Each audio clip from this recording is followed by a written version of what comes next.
আসন্ন পবিত্র হজ ও ঈদুল আজহাকে কেন্দ্র করে সরকারি ছুটির তালিকা অনুমোদন করেছে সংযুক্ত আরব আমিরাত সরকার। চাঁদ দেখার উপর নির্ভর করে এবছর দেশটির নাগরিকরা টানা ৬ দিনের একটি দীর্ঘ ছুটি উপভোগ করতে যাচ্ছেন।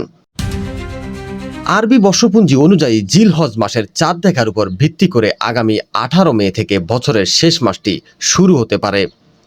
২৬ মে মঙ্গলবার পবিত্র হজের দিন, ২৭ মে বুধবার পবিত্র ঈদুল আজহা বা কোরবানির ঈদ। আমিরাত মন্ত্রিসভার সিদ্ধান্ত অনুযায়ী হজের দিন থেকে ঈদের ছুটি শুরু হবে। ২৬ মে মঙ্গলবার আরাফাত দিবস হজের দিন উপলক্ষে ছুটি। ২৭ থেকে ২৯ মে বুধবার, বৃহস্পতিবার ও শুক্রবার ঈদুল আজহা উপলক্ষে ৩ দিনের ছুটি। ৩০ ও ৩১ মে শনিবার ও রবিবার দেশটিতে সাপ্তাহিক ছুটি।